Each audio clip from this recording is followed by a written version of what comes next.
Hello, everyone, and welcome to Ahead of the Curve. My name is Paul St. Clair. I am the head of compliance at Convoso. Convoso is a software platform and contact center communication service that enables customers to reach more customers and close more deals because of the technology and compliance tools that we bring to the table. And one of those tools in our arsenal, I'm very glad to say, is Michele Shuster with MacMurray Shuster, who keeps us on track with everything legal and regulatory. And we are so glad to welcome her today to this edition of Ahead of the Curve. And without further ado, I'll have Michele provide a brief introduction of herself before we dive into the key topics for today's webinar. Hi, I'm Michele Shuster. I'm managing partner at MacMurray Shuster. And I have been in this line of compliance law for a very long time. I started out at the Ohio Attorney General's office, and we opened our law firm 25 years ago, which is hard to believe since I'm only like 29, Paul. But anyway, it has been that long, and it's a pleasure to be here today, and it's a pleasure to work with Convoso. But I'm just wondering, since I'm a tool in the arsenal, I'm trying to determine which tool I would be. We'll have to think about that. Yeah, that's right. Maybe more of the chat. Maybe more of the tradesperson themselves rather than the tool. But I like that. But, nonetheless, we really appreciate the the depth and breadth of experience that Michele brings to us and our customers. And as part of our journey of educating our customers, we host these webinars. And this being Q4, we wanted to take a look at what is going on in the telecom and contact center space, the performance marketing space, as well as looking ahead to 2026 to see if we can offer any value to our customers to say, hey, these are the compliance and litigation and legal trends that we're seeing. How can you get your business ready today to prepare for those changes? So before we dive into a couple of the main the hot topics, including the FCC's notice of proposed rulemaking, I do have to make the mandatory, this is not, there's our pretty mugs again. This is not legal advice. To the extent that you are interested in legal advice, I encourage you to reach out to your own counsel or reach out to MacMurray Shuster if you do not have counsel. While we can provide general legal and compliance feedback, none of this unfortunately counts as legal advice today. However, we're happy to discuss further topics, either Michele or I, if you do want to reach out.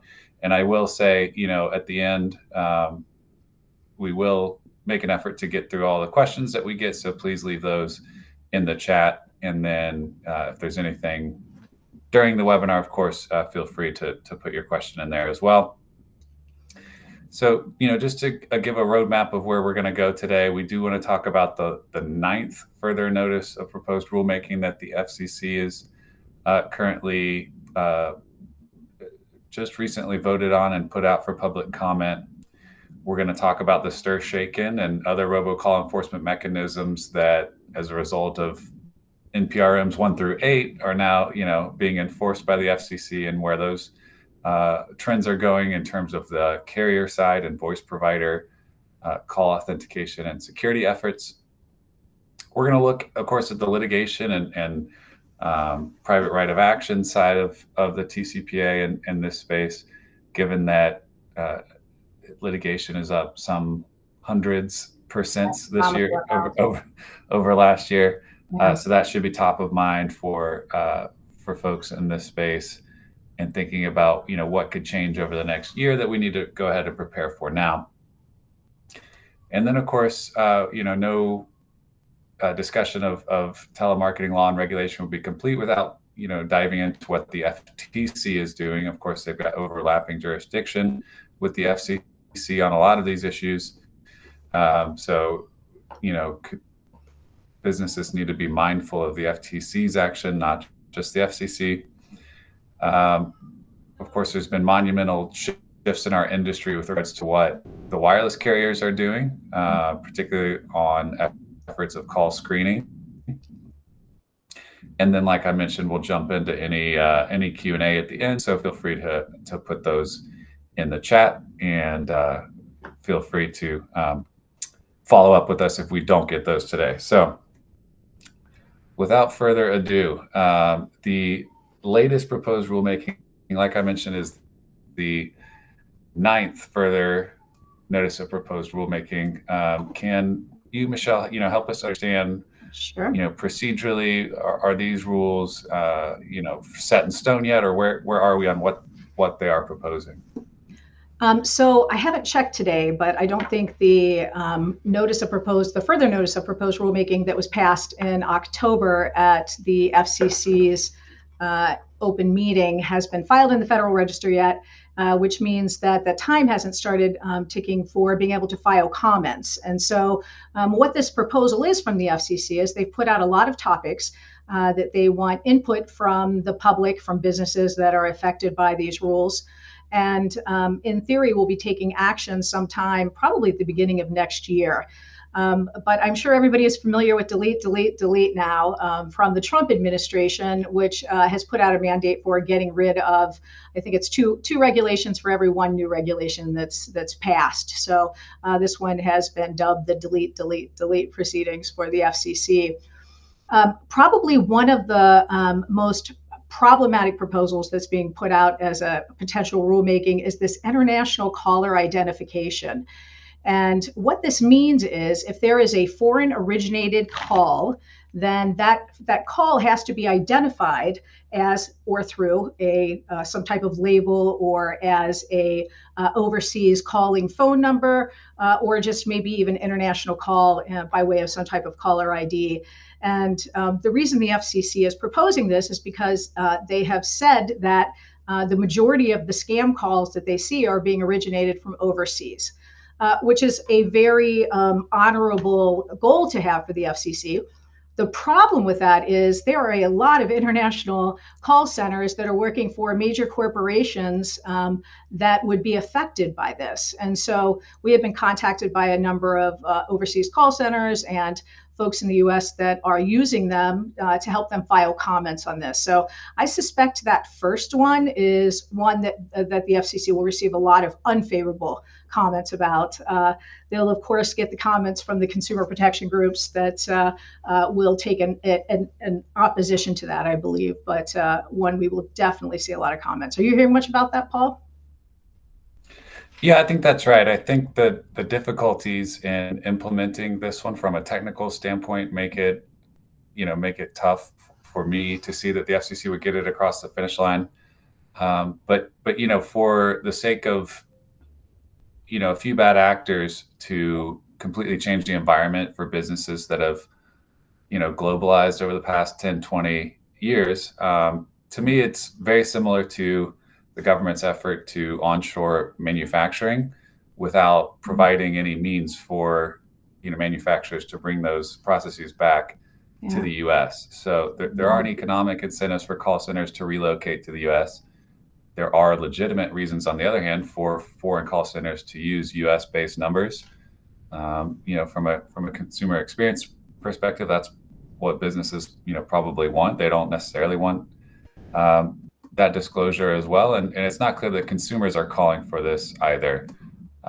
So, as from an implementation standpoint, I think Convoso and its customers, while we fully support and acknowledge that the problem does often originate overseas, we don't feel like this is a good solution that has an easy implementation either.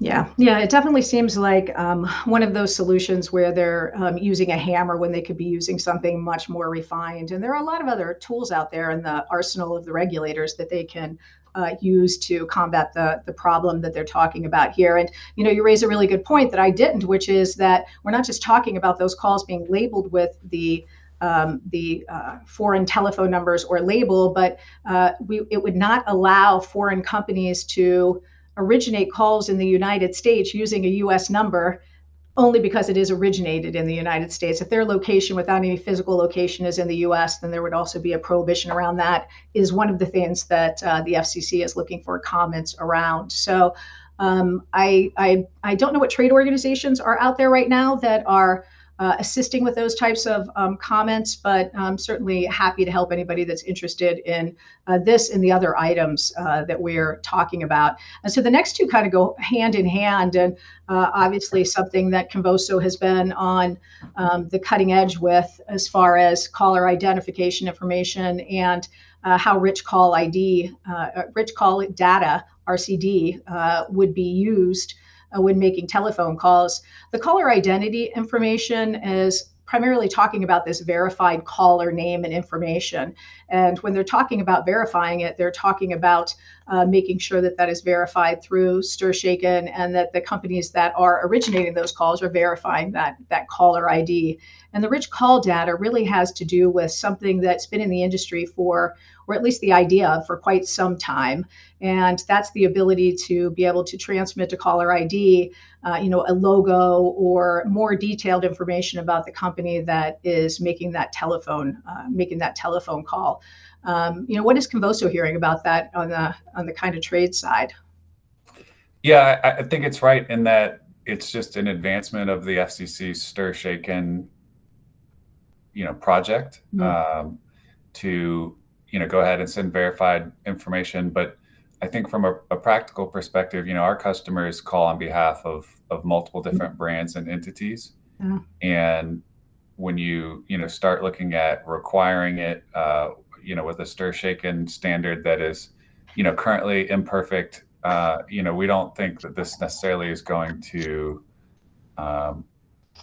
help with contact rates, but not necessarily harm either. I think the proof is in the pudding and how the FCC, would go and mandate it, whether it is with the use of rich call data, which you see there as the next point, is that the FCC is asking whether they should require a particular technology in the transmission of this caller identity information. So I think this one's going to be less earth-shattering than if you have to label every single call as, foreign originated.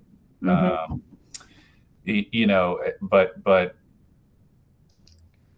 And dialing platforms like Convoso have such high standards on the due diligence front at the front end that, we don't mind doing a little more due diligence to make sure you can use the, banner or, image or, whatever you want to use for your branding campaign. But it's not necessarily something that helps consumers and helps with the illegal robocall, problem. So I think where this FCC is looking to cut red tape and eliminate regulations, we've been very supportive, and where it's looking here to perhaps make some requirements that don't necessarily squarely address some of the most prevalent issues in the robocall ecosystem, I think we're a little more hesitant about. But I think maybe we can get to the good stuff now. Well, I think one thing about that, though, are you hearing this too, Paul, that, the RCD use of rich call data is something that's very expensive. There's a cost, obviously, associated with that. And kind of on the back end of that, what they're trying to accomplish is obviously greater identity and ability to verify who's calling. But a lot of the folks that I've talked to have already using it find that it's stripped out before they get to the call recipient because of various issues with the technology and those types of things. So it'll be interesting to see where that goes. I think the industry is heading in that direction. I guess it's just a matter of whether we're there yet or not. Yeah, no, that's absolutely right. Everybody wants to continue to work on solutions for building, identity verification tools and improving answer rates. But I don't think mandating, to your point, an expensive technology, the industry has found success coming up with standards, on its own, that it's reached, without kind of mandates by government to use particular technology types. So, we obviously would oppose anything that just raises costs for our customers that have to get passed on to consumers, and whether it's, higher insurance rates or, ultimately those costs would get passed on to consumers. So true. So I did want to say, one thing about just kind of the avalanche of changes that keep happening with caller identity and reputation, number management and reputation. is that, while there are all these other changes in the ecosystem, we're continuing to work on products on our end that will, improve contact rates even in an evolving carrier environment. So one thing, we've done on the number front is come up with a product called Convoso Ignite, which works across your DID database to pull the best number to get the best reputation score possible as it's transiting the carrier ecosystem. So I think that's one thing where industry and private the private sector is coming up with solutions for these where it's not necessarily something that the government needs to mandate. So something like Convoso Ignite, customers can look to and improve their contact rates without having to go to T-Mobile or whoever it is, another reputation firm, and pay them for reputation services. So there's definitely innovation happening in the industry at the same time that the FCC is looking to make their stir shaken standard actually effective. Yeah. So one of the things they're also looking at, and this is the kind of pulling back of regulations, is the simplification of what they call robocall rules that would eliminate outdated rules. One of the items that was on this before it was voted on at this last open meeting was seeking comments on eliminating the internal do not call list. That did not make it to the final version. But some of the things that did, and I think these are something that we should all be saying yes in these comments that they should be pulled back. But one of them is the abandoned call message, and so or the abandoned call requirements. And so we know that if you're working with a predictive dialer, just by the nature of that tool, that it is going to call multiple telephone lines, and inevitably there won't be enough operators to take all the calls if those all get answered at the same time. So the predictive analytics for those aren't always perfect, and so you're going to drop a call or abandon a call. And currently the rules require that you play a message and that you not allow that abandonment rate to go above 3% over a 30-day period. And so they're looking at eliminating potentially that abandoned call message and some of the rules around that. And that's probably one of the bigger ones that they're looking at right now.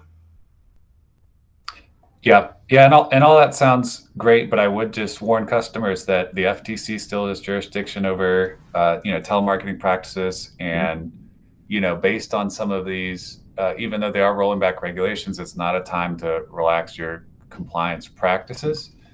I think it just is it signals what the FCC is looking to make an enforcement priority, but it's not a time for folks in our industry to relax their standards, so to speak.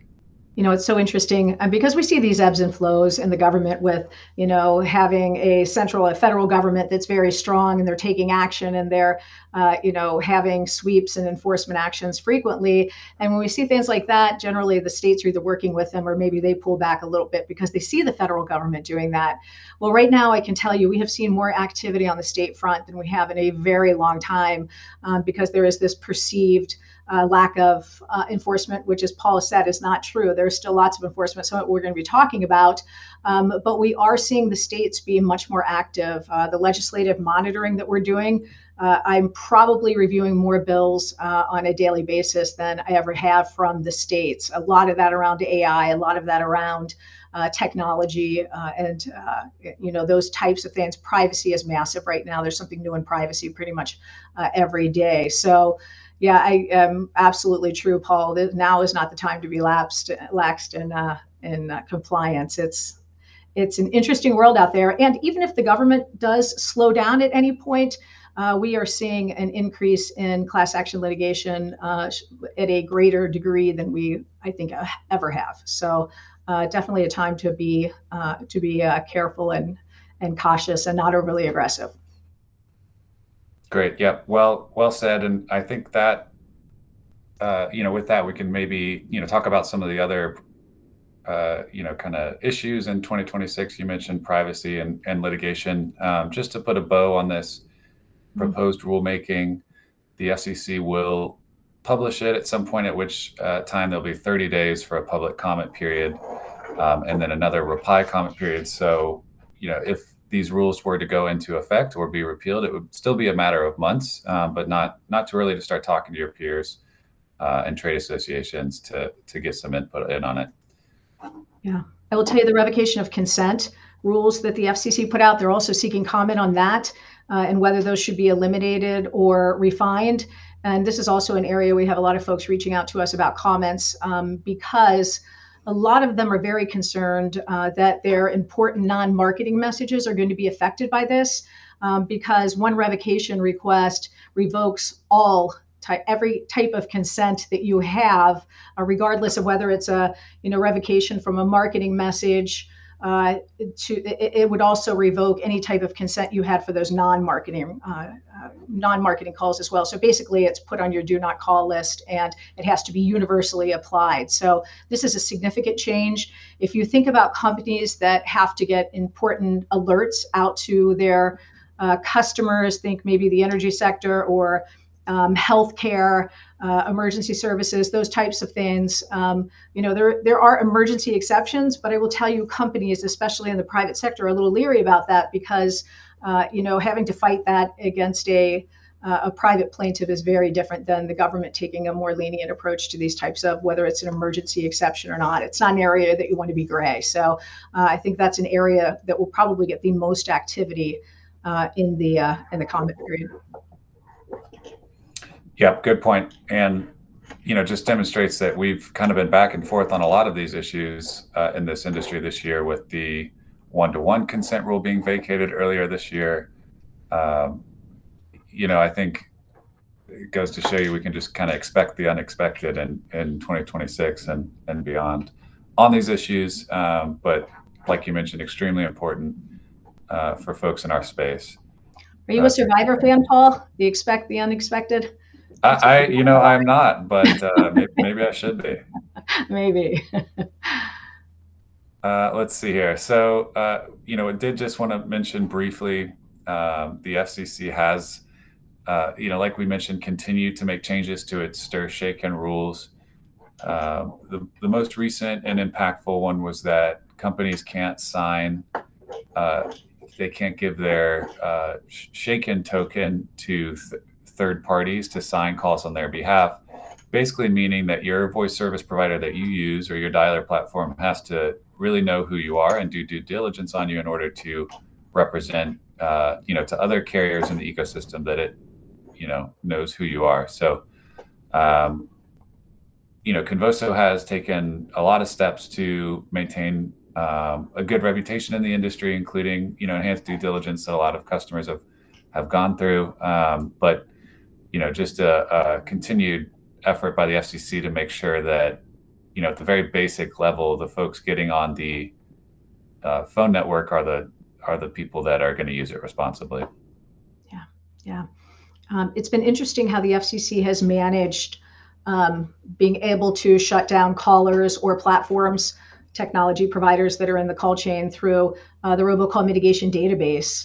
It has become really a very swift tool that the FCC can use if they have determined that a company is not living up to its robocall mitigation obligation. So allowing bad traffic on the network or a traffic that they perceive as bad traffic or not being registered in the robocall mitigation database. The FCC took an enforcement action. It's probably been about 4 months ago now. I only know that because I was on vacation, and it always happens when I'm on vacation, something like this, and they need assistance. But they had put companies on warning if there were deficiencies in the robocall mitigation plans, and those that didn't fix those were summarily removed from the database, which meant all carriers had to stop carrying their traffic. Of course, that's not Convoso. It's not like that, but it can become a big issue. So many areas where you have to really pay attention to make sure that you're working with good vendors. Yeah, absolutely. Absolutely. I think that's one, lesson maybe we can talk about in the litigation context about, vetting your vendors from all sides. So let's see. So what, Okay. yeah.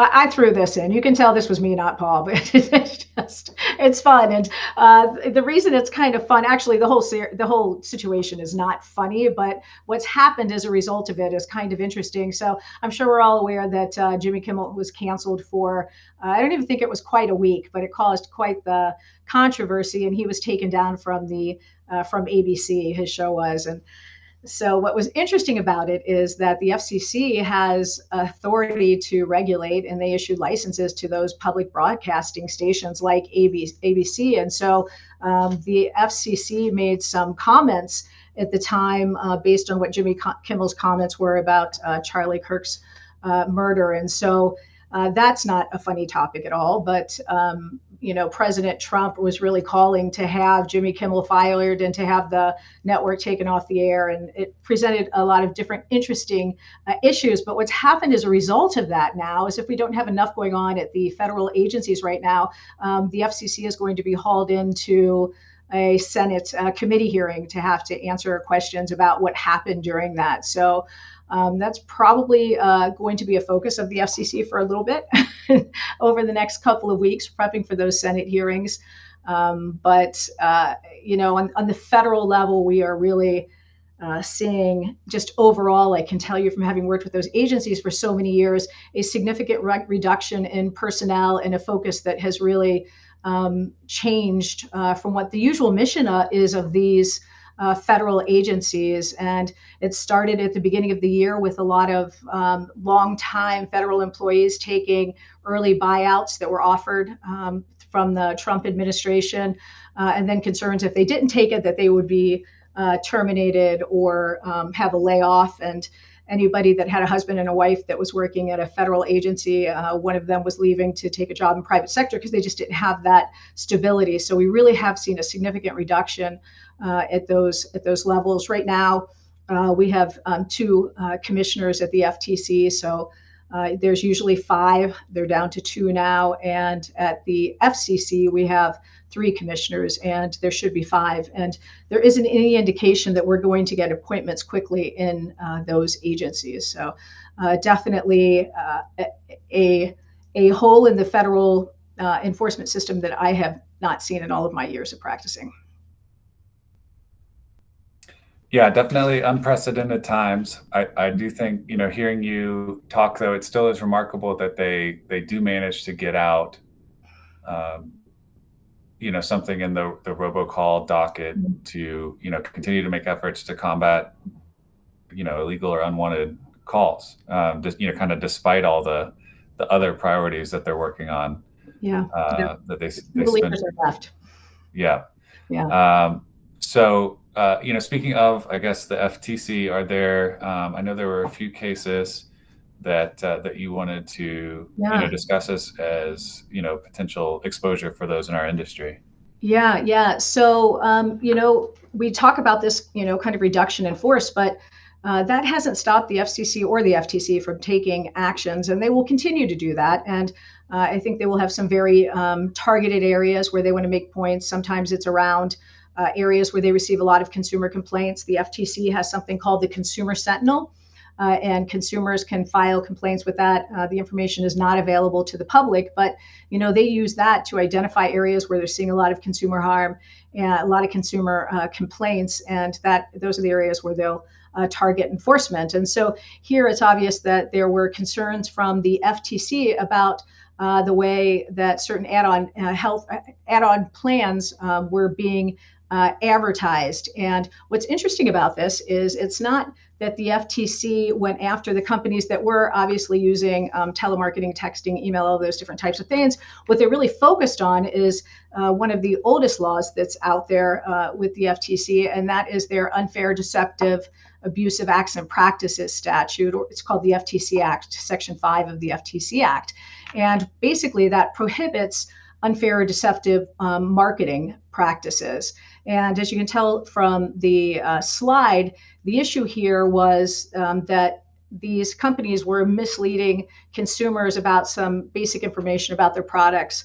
With the first one, it was cost caps and just the basics of what those policies would cover. And then with the second, It was promoting this health insurance give back program that was really promoted as like a US based type of health insurance program is the allegation, and that they were therefore misleading consumers that they were getting comprehensive health care and it was somewhere affiliated with the US government. So there were also DNC violations, so do not call violations. They alleged that there wasn't consent for some of those calls that were being made. So, this is kind of typical of the types of things we see not only at the FTC, but the state AGs have those similar laws on the state level that prohibit unfair or deceptive acts and practices. So when you're looking at your website, your lead generation mechanisms, you need to look at not only making sure that we have the right consent language in there, that we're getting the type of consent that we need to make our telephone calls or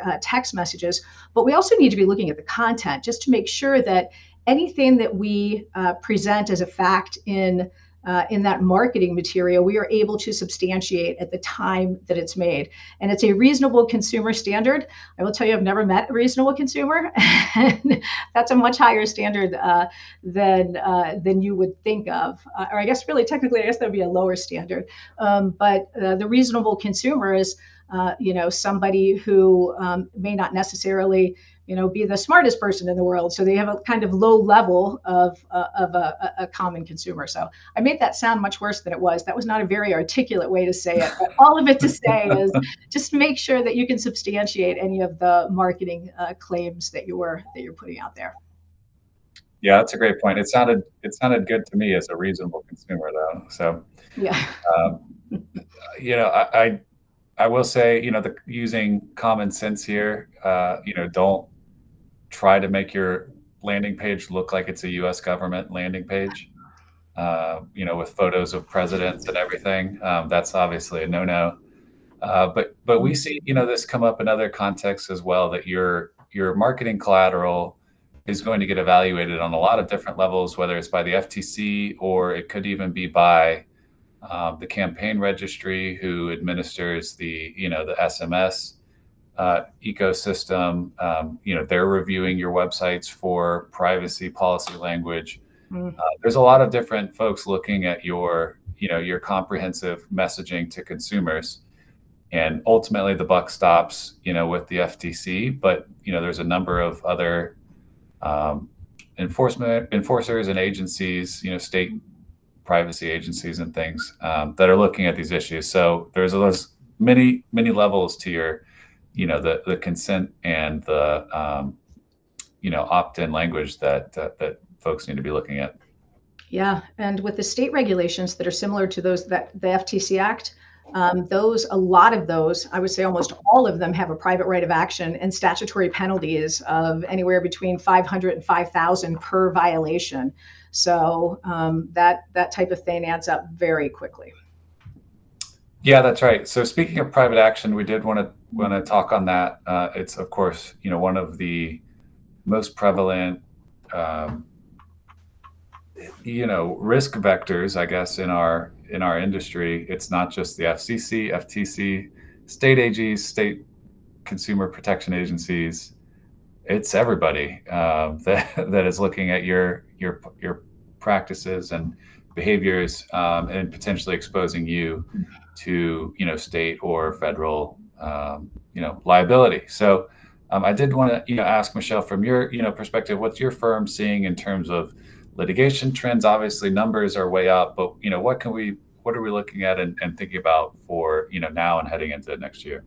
Yeah. So definitely litigation is up, if not at an all-time high this month. It has been for the last several months.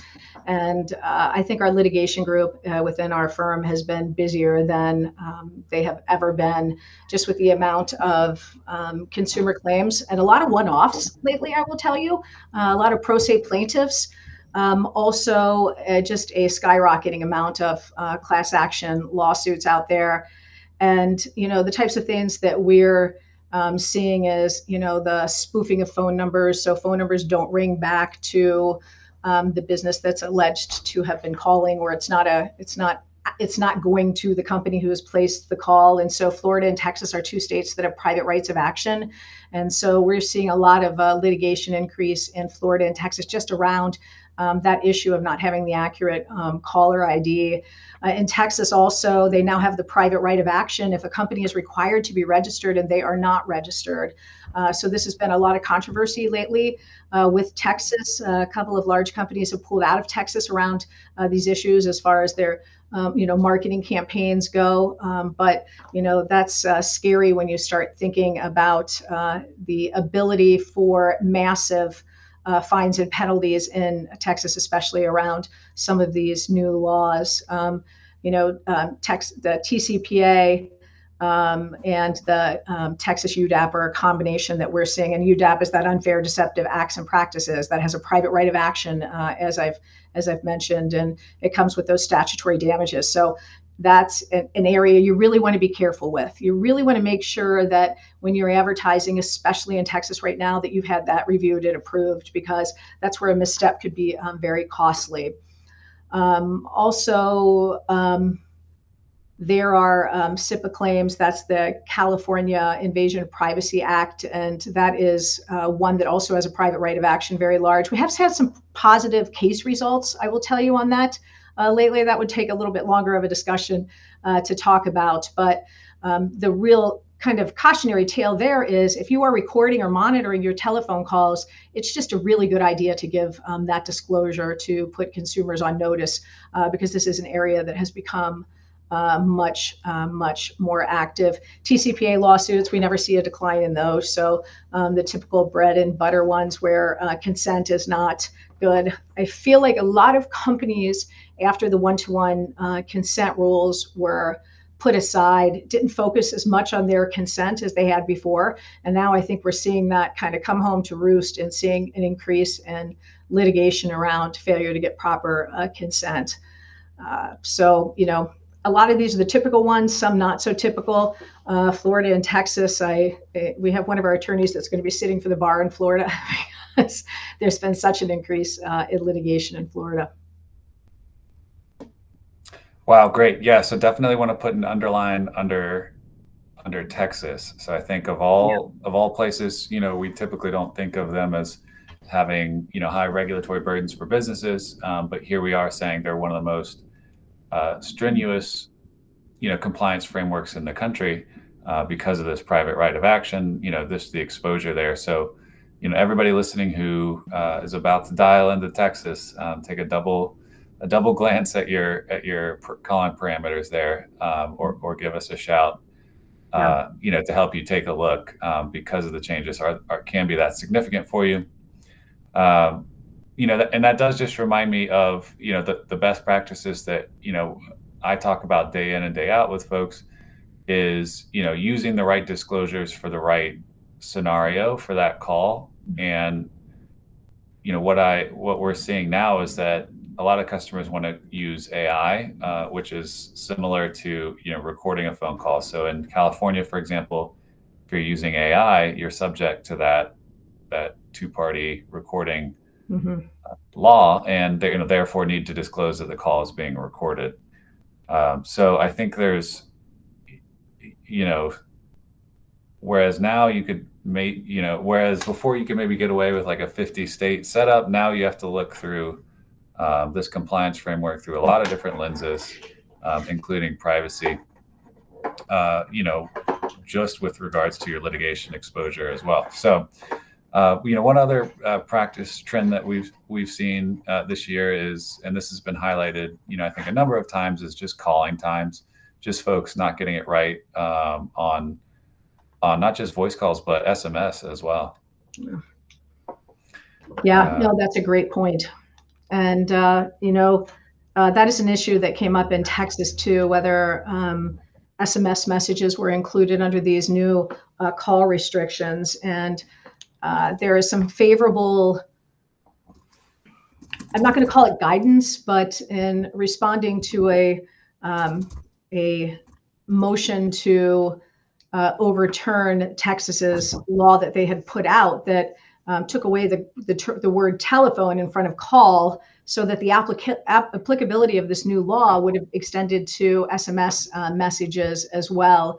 And there was a trade association that thought that, and the Texas AG's office came back and said that they thought that removing that did not affect the fact that the statute was aimed at telephone calls and not texts. So if that's something you run into, reach out to Paul or I. We can give you some information on that. Plus I know that, Paul, you're involved with the Insurance Marketing Council, right? Insurance Marketing Council? Might be a coalition. Coalition, so there we go. IMC for short, yeah. Yeah, but IMC for short. And that's an area where they have been very active. That group does a lot of really good work, and I've recommended to a lot of people to get involved with that. Really helps folks stay on top of some of those issues out there. Great. Yep. So we will go to, we do have a few questions in the queue. I did want to mention, shamelessly plug our platform's capability to monitor and implement calling time settings, particularly for, conservatively compliance-minded organizations that don't want to risk, even day of week violations. Some places are now, calling times are restricted by day and including some holidays in some states and not others. So having automation on that is important.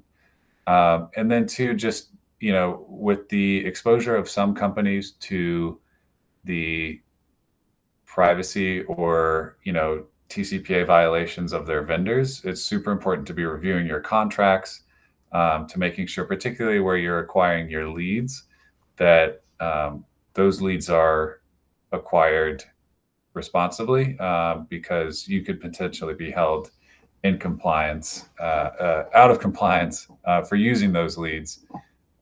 So, just another, illustration of why it's so important to trust, to have trust with your vendor relationships. All right. And this is interesting. And I know this is something that Convoso's really kind of been out there on the forefront as well, because this is something we've known has been coming for a little while. But we're hearing a lot more people talk about iOS 26 and about some of the features that it has for call screening and call blocking, or calls going directly to voicemail. And, that's around phone numbers that would be calling that aren't in somebody's contact list, or maybe that have been labeled as spam or scam likely, or those types of things. So we're seeing this trend with, especially the cellular phone technology, where they are having more rigorous screening protocols and technology in place. So something that we really have to look at and we really have to plan for, in addition to all the regulations, making sure that our calls are still able to get through the technology that's out there. T-Mobile has this filtering and blocking that I think initially it was something that needed to be turned on by the user. I think now it's automatically coming on, but it's those, same types of things. They've got this enhanced caller identification, silencing unknown calls, spam filtering and fraud filtering, as they would call it, or marking callers as known so that they can skip all of those types of filtering features. So, that's out there. We're seeing more of that. And, we really need to, I think I'm on the next slide. Paul, I'm sorry, I skipped ahead of you. So we just need to really make sure that we're staying on top of not only the laws that are out there, but also what's happening with the technology. And that's why it's important to have a good partner that you're working with to help you place your telephone calls. Yeah, absolutely. So this is, an evolving conversation, an evolving landscape. So, Convoso appreciates, customers bringing to us what they're seeing. But, on our side, we're absolutely working to bring all the technology tools we can to solve these issues, including the Ignite tool that, intelligently shuffles your DIDs for reputation purposes. And then at the end of the day, a lot of compliance comes down to people and, making sure your agents are equipped with the right scripts and the right technology tools to meet your business goals. Well, that was great, Michelle. I did want to bring up a few questions that were raised by the audience. The first is regarding how carriers will support rich call data. and the impression was that they don't always support that. From my perspective, it's definitely been the case that even if a technology is adopted, it's not necessarily that all carriers will implement it, particularly on the non-IP portions of their network. Right. So the old copper portions of their network won't be able to support rich call data. And then there's the cost aspect as well that I think a lot of people are hesitant to move towards. So, I agree that the carriers are not in total support of this standard, but I also might be wrong. Michele, do you have thoughts? I mean, it just gets a lot of mixed reviews. I guess it really depends where you are in the ecosystem as to what your feelings are about rich call data, and it's one of those things that I don't think we're quite there yet in order to be able to use this in a way that's effective, and it is very expensive. So it's going to be interesting to see what kind of comments the FCC receives. It's going to be interesting to see what they're going to do as a result of that. But I do think it's going to be very difficult for them to mandate that process without the ability to do the types of things you just mentioned, without the ability for it to actually work across all of the various telecom structures. So it will be interesting. I think it's a good idea potentially down the line as technology evolves. And this is something that we've been talking about for a long time. I feel like this is something we've been talking about for 10 years is when it first started coming up. It hasn't been implemented yet. I know that some folks are able to use it out there. It gets mixed reviews. I don't think we're going to be charging headlong into that right now. Yeah, fair enough. And then we will learn more about how folks feel about it with the public comment period in a month or two. So more to come on whether that will be strongly encouraged to be adopted by the industry or required. So I think we have time for one more question, and this is regarding wrong number lawsuits and whether they're, still a trend in Florida and elsewhere. So wrong number lawsuit, I guess, is your agent or your dialer, makes one single digit off, and you call the wrong person who happens to be a TCPA litigator. So are we still seeing a lot of wrong number lawsuits, and then maybe I can jump in with how to head some of those off. Yeah. So that is something that we're seeing, and the name is escaping me right now in that case, but this was a case that was just decided within the last couple of weeks, and it was I guess I shouldn't just say decided, it was settled, and it was a pretty significant, inexpensive settlement. I think that a lot of folks thought with the wrong numbers that wasn't something that was really likely to turn into a class action, because that is more of a one-off type of review as to whether that number is a wrong number. But sometimes what we see in these cases is, you have a way of dispositioning calls. With every call, your agents are to disposition those calls. And I always cringe when I see companies that have one of the disposition that is a wrong number. Because the problem with that is if you get caught in one of these wrong number lawsuits, the first thing they're going to ask for is your call disposition records. And if you've dispositioned numbers as wrong numbers, then each one of those has been identified basically by your admission as being a wrong number. So also, with the reassigned number database, plaintiffs' attorneys are able to see when a number was reassigned based on when you got your consent, whether it would be a good to the person you intended or to a wrong number. So that's an area where we have seen significantly more lawsuits lately also. Yeah, great question. And, I think just reiterates the importance of, being diligent about your complete compliance profile, whether it's, implementing the R&D and scrubbing your numbers on the input side to ensuring your agents have the right scripts and disclosures on the output side, to really taking a look, because, as we've just discussed, the landscape is changing. It's different than it was a year ago, and it will be different in a year from now. And so, continued, vigilance on compliance, I think is warranted. Any other final closing thoughts, Michele, about kind of these big overall trends in the industry? The only other thing, I see that there's a question here about CEMA in Washington, which is the Commercial Electronic Messages Act, I think, or Mail Act, one or the other, which is interesting because those of you that have been in this industry for a while know that we have the Can-Spam Act on the federal level. That law, when it was passed, preempted state regulations that were aimed at regulating the same type of thing, which was the transmission of emails. And so what it didn't preempt, though, and it's something that we're seeing with CEMA, is anything that is based on a state unfair or deceptive act or practice law that we talked about with regard to those FTC enforcement actions. So that's a great question to ask. That's a good call. I'm not sure who asked about that. But that is something to be concerned about. There are some other states out there. Texas is one of those states that has a similar type of thing. So, I feel like people haven't worried much about email because they've always just assumed that it's preempted by the Can-Spam Act, which doesn't have a right of action. But that is not true. That is a fallacy. And it's that area where you just have to make sure that any claim you're making, you can substantiate. So that's a good reminder and a good call out, whoever asked that question.